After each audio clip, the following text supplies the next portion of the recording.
अस्सलामुअलैकुम वरहमतुल्लाहि वबरकातुहू। बिस्मिल्लाहिर्रहमानिर्रहीम। क्या हाल है व्यूअर्स, सब ठीक ठाक हैं। तो व्यूअर्स, आज हम बात करेंगे ब्रिंजल प्लांट के बारे में, यानी बैंगन के पौधे के बारे में।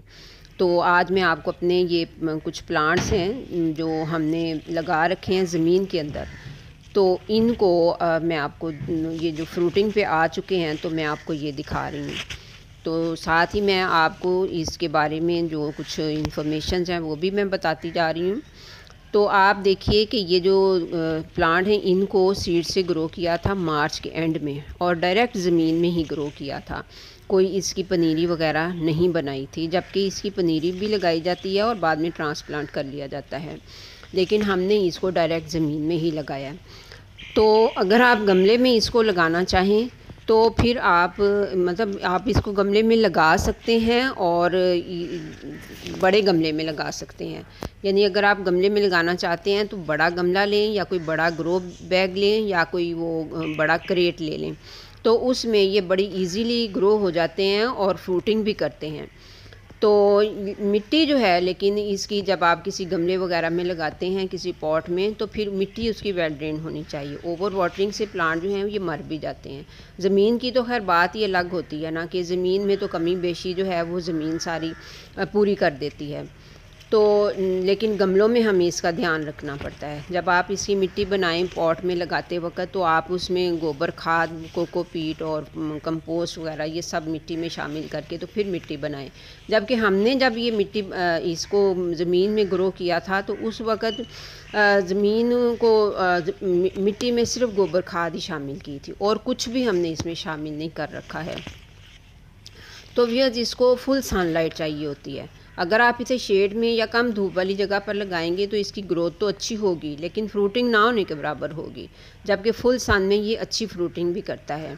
तो ये एक हैवी फीडर प्लांट है, लेकिन आपको बताने की जो असल बात है वो ये है कि इन प्लांट्स को हमने किसी भी किस्म की कोई खाद नहीं डाली है, एक दफ़ा भी नहीं डाली है, सिवाय उस वक़्त के जबकि हमने मिट्टी में गोबर खाद शामिल की थी। तो ये जो आपको नज़र आ रहा है, ये सारे प्लांट्स जो हैं और ये जो सारी फ्रूटिंग है ये जो आपको नज़र आ रही है, तो ये सारी की सारी सिर्फ इन प्लांट्स की ग्रोथ सिर्फ़ और सिर्फ पानी पे हुई हुई है, पानी और धूप। क्योंकि बाज़ मसरूफियात की वजह से इनको लगाने के बाद इनकी कोई केयर नहीं कर पाए हैं।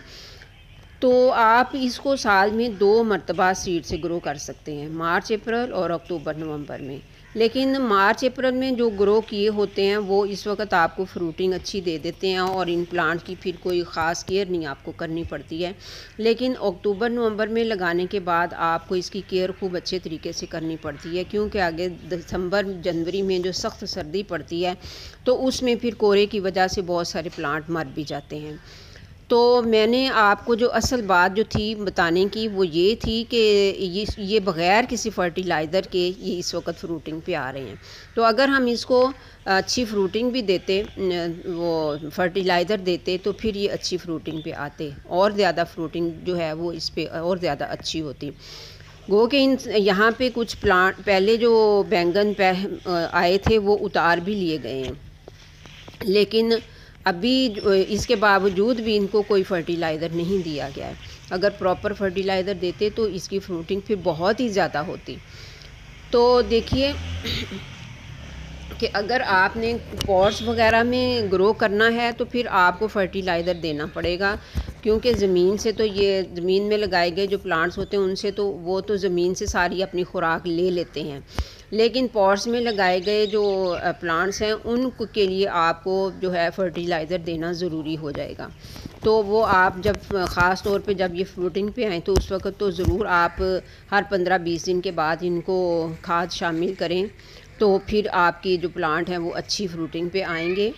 तो व्यूअर्स, उम्मीद करती हूँ कि आपको मेरे ये प्लांट जो हैं ये अच्छे लगे होंगे। आप देख सकते हैं ये कितने घने प्लांट हैं और कितने बड़े बड़े हो चुके हैं।